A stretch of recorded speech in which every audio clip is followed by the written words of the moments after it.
Et cela est vrai pour nous tous. La foi en Dieu, c'est une confiance qui doit se renouveler à chaque moment de notre vie. And that's true for all of us. The trust in God has to be born again throughout our life, at each period in our life. On ne peut jamais vivre de la confiance en Dieu que j'avais hier. Non, c'est aujourd'hui. Voilà, Dieu est présent aujourd'hui. Qu'est-ce qui m'aide à croire cela?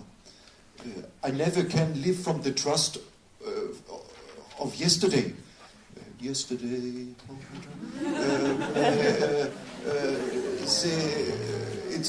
always today again that I have to find out how can I trust in the presence of God.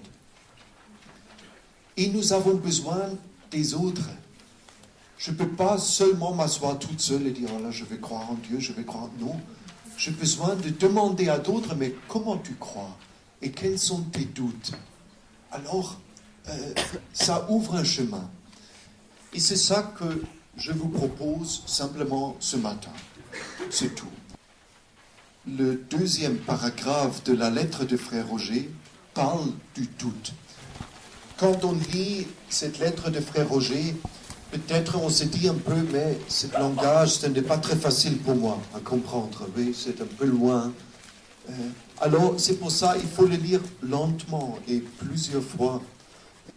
Peut-être une chose aide, c'est de savoir que Frère Roger ne parle pas d'un thème. Si ici il parle du doute et de la foi, ce n'est pas parce que c'est un thème intéressant aujourd'hui. Non, c'est parce que c'est quelque chose que lui, il vit et nous, on vit. Alors, on lit autrement. Si on sait que Frère Roger veut communiquer quelque chose d'un cheminement personnel qui est très long quand même. Ça fait cette année 65 ans, je crois qu'il est arrivé ici comme jeune. Et cette année, il aura 90 ans, donc ça fait toute une vie jusqu'à maintenant de chercher la foi. Donc quand on sait cela, on lit peut-être un peu autrement. Mais il faut du courage aussi.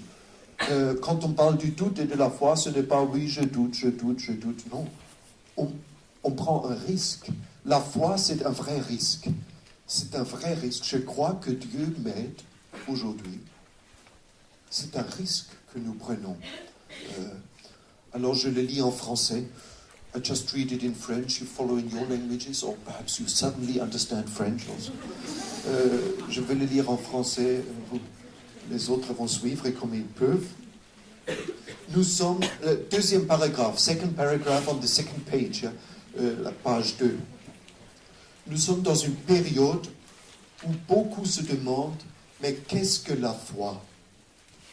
La foi est une confiance toute simple en Dieu, un élan de confiance indispensable, sans cesse repris au cours de la vie. En chacun, il peut y avoir des doutes. Ils n'ont rien d'inquiétant. Nous voudrions surtout écouter le Christ qui murmure dans nos cœurs « Tu as des hésitations, ne t'inquiète pas, l'Esprit Saint demeure toujours avec toi. » Il en est qui ont fait ces découvertes surprenantes. L'amour de Dieu peut s'épanouir aussi dans un cœur touché par des doutes. Si vous voulez approfondir cette dernière phrase, que l'amour de Dieu peut s'épanouir dans une vie, même s'il y a des doutes, il y a encore la note numéro 4, où Frère Roger parle de Dostoïevski. Et Dostoïevski a vécu ces deux choses, le doute et la foi, constamment. Et puis, dans les groupes, vous allez lire un texte biblique, qu'on ne va pas lire maintenant, mais je veux juste donner quelques points de repère pour mieux le comprendre. C'est une histoire incroyable, hein, vraiment incroyable. Les disciples sont seuls dans la barque sur le lac et Jésus n'est pas avec eux. Vous devez comprendre cette histoire, oui, comme une histoire vraie, mais surtout comme une histoire qui est pleine de symboles, qui veut dire quelque chose pour notre vie aujourd'hui. La barque sur la mer dans la Bible, il faut savoir, et depuis un an, nous étions rappelés cet hiver terriblement de cette réalité que la mer est terrible. La mer est le danger, le plus grand danger qu'on peut imaginer.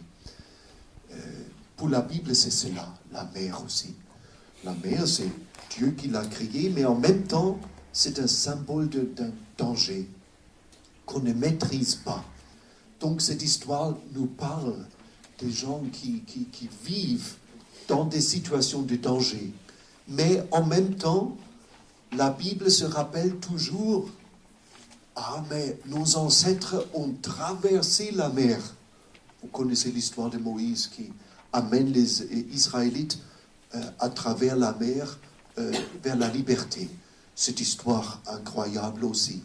Donc, une fois, Dieu a montré que ce terrible danger n'a pas le dernier mot, qu'il est possible de maîtriser ces terribles dangers.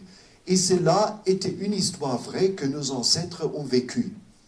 La Bible nous introduit dans ce souvenir que Dieu, une fois, a vaincu le danger. La tempête est énorme et tout à coup, Jésus vient vers eux.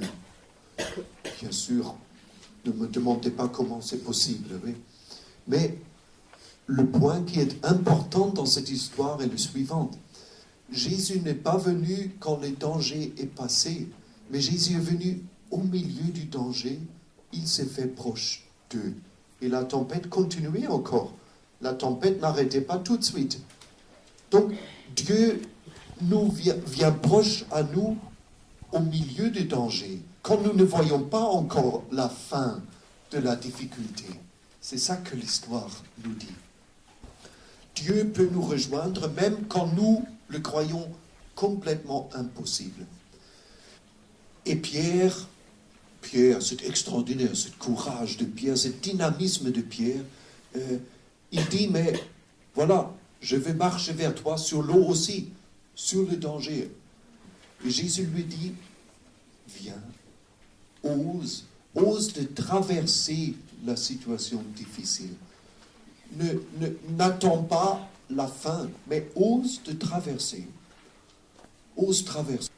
Donc, le Christ veut nous aider à traverser des situations difficiles. Jésus ne nous a jamais promis une vie facile. Si tu crois en moi, tu auras une vie plus facile et tout sera facile pour toi. Non. Il nous a promis de traverser avec nous les difficultés. Et c'est une grande différence.